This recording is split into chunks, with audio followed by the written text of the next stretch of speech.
Hi, this is Ms. Fusaro, and I'm going to discuss with you how to read the syllabus for the Gods, Monsters, and Apocalypse class. So, the syllabus is the most important document for this particular class. It's where everything is going to live for the entire year. You can always rest assured that everything you're going to need is going to be in the syllabus. Always go back to the syllabus. The syllabus will be posted in Google Classroom. It will be shared with you. It's also available as a bit link. For this year, it's bit.ly/Fusaro Senior Syllabus 2023. Make sure the capitals are in the right place as it is case sensitive. Like I said, everything is here. So you always want to come check the syllabus first for every single day. So the first thing you want to look at for the syllabus is the big red highlighted date, the date updated. Why this is important? Because the date updated tells you the last time that I updated the syllabus. I do my best to outline, as you'll see, basically the entire year for you so you know exactly what's coming to you for the entire year. However, as you know, there are different things that happen, there are schedule changes, there are hiccups, so the dates are not always accurate. So please pay attention to when the date has been updated, because I will shift some dates around to make accommodations and be flexible for things that are out of our control. So you want to check that first to see if anything has changed since the last time you checked it. Over here, I talk about the course structure. I say it's a credit bearing course, heavily based on group work, group projects. Deadlines are not negotiable. We'll talk about that a little bit more granularly when we come into class. You're going to follow this guide because your syllabus is the guide for the different assignments and assessments and tasks that are due and the different lessons.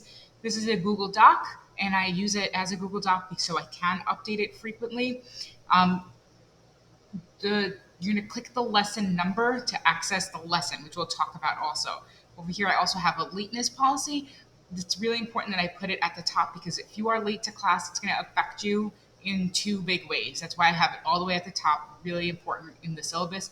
It's going to affect you in your habits of success, your responsibility grade, and it will be a loss of team points. Okay, so that's why I put that front and center in your syllabus. Over here, the course topics, what is the main point of this class, the heart and the soul. Then you have your essential question. So, what are we addressing over the course of the year? The most important things, and the power standards are in our learning targets. So, if you click in here, you're going to go to these power standards and learning targets, and you're going to use these over the course of the entire year. I'm going to ask you to familiarize yourself with all of them because the expectation is that you're going to walk out of this course having addressed every single one of these learning targets, and the goal is that you've mastered every single one of these learning targets. I know it's going to feel a little bit intimidating at first, and maybe the syllabus will even feel intimidating at first, or perhaps even overwhelming, but the point of this is to be really transparent with you so that you can manage your own time and understanding what's ahead of you so that you can organize yourself and create a sense of structure and feel a sense of calm because you know what's coming. There are no surprises, no shocks. Okay. So I also have a disclaimer, which we're going to talk about a little bit further when you get into class. But the subject matter, as you know, it's related to it's gods, monsters, and the apocalypse, so it's inherently controversial. So there's the sexualized notion of monsters, there's suicide, there's discussion of different types of religions, there's different philosophical theories and different realms, and all of these things will have to be discussed and displayed with the utmost in respect and prudence necessary for public school. But nonetheless, I want you to be aware that these things will be part of the course.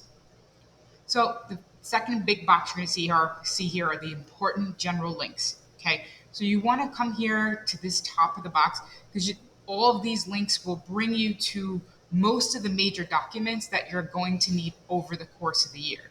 So for blogging, all of the links associated with blogging, your Google Drive folder, all the things that you're going to put for this class is going to live in the senior Google Drive folder. All the blog stuff goes here. How to access your DOE accounts, the permission form. I mean, that'll be at the beginning of the year. You won't need it afterwards.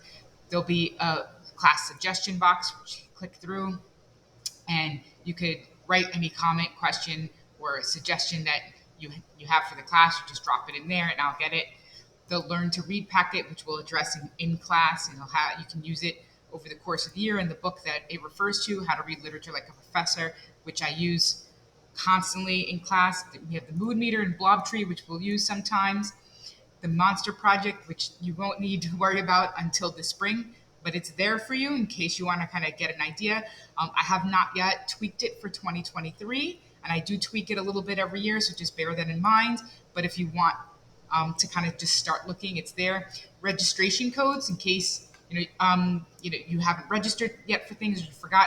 I haven't set up Google Classroom yet. I'm just waiting for that. But the Remind app, if you want to get it registered for Remind, when Google Classroom set up, it'll all be there for you. Or in case for some reason you get deregistered or you get into the class a little bit later. Student jobs and teams. This is a really important one.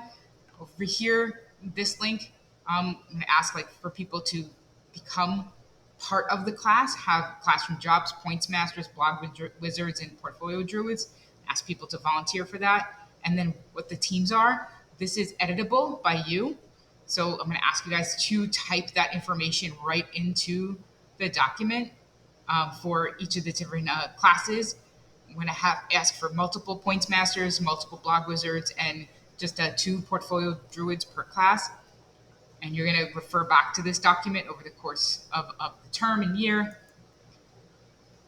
Team points for the fall. The points masters will have editing privileges, but everybody will be able to look at it. Seating chart, I'm going to ask you guys also, once we get that organized, don't do it now. You're going to type in where you're sitting, your full name. This is about the St. John's program, so you can register to get those credits. The portfolio requirements and everything related to the portfolio. There's a whole bunch of stuff related to the portfolio. The vocabulary, if you want access to that book, the vocab book. When we do a writing jam board and writing conferences and peer-to-peer conference protocol and everything related to writing. So, like I said, these are all the big links that you're going to need over the course of the year, something that you're going to refer to multiple times. Now, the daily agenda, that's over here. It's where you have the lesson, what we're doing for that day, and the date that it's due. So how to read this, okay? The first few days, it's a little bit different than usual because there's no expectation of reading, obviously, for the first day of school, besides your summer reading. Make sure that you did your summer reading. But when you come, you have access to the lesson for the day. And this way you can follow along with me. You'll also know what's going on and if there's any special links for that particular class and the date that we're doing these things. What the aim is for the day. Again, if there's any special links related to that particular day, the date that we're doing these things, the lesson. Same thing applies across the board. Now, as far as September is concerned, September dates are more or less set. Okay.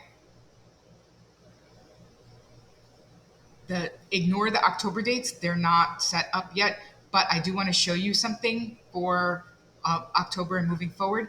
How it works is when we get to this part, moving into the mythology unit, you'll notice you'll have the aim, but then the pages, okay?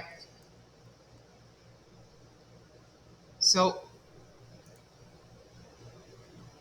the EH pages, the Edith Hamilton pages, are the pages that I'm going to ask you to read at home.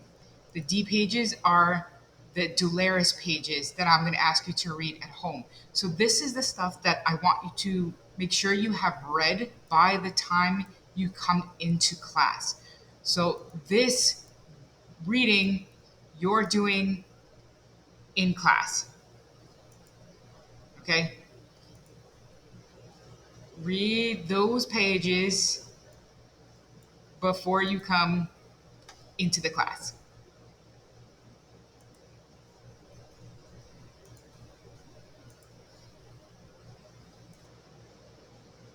So you'll notice something when it comes to the Edith Hamilton book. All right, so it says the mythology by Edith Hamilton. The EH, that's what the EH pages are. There's two different versions of the pages. You are going to use the pages that are not in parentheses, okay? The pages that are not in parentheses. I have two different versions of the book that I work from. I know it's very annoying, but so that's why I have two sets of the pages over there. That's for me. You are using the ones that are, the PDF refers to the pages that are not in parentheses. Okay, so again, just a quick review. These are the lessons for that particular day.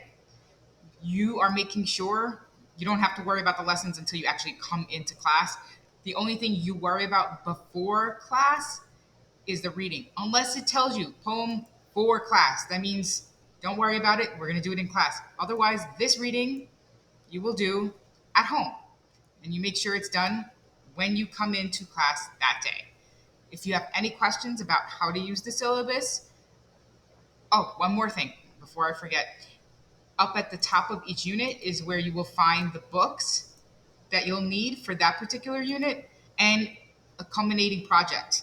So you'll know what the project is beforehand, and it's something we're going to work on throughout the course of the unit. So you'll always know, again, what's ahead of you for the year. So the whole year is laid out. Ignore the dates, anything after September, because that needs to be realigned for this current year. But you'll have all of the year as far as concept is concerned. Any questions, please let me know, and I'll be happy to help.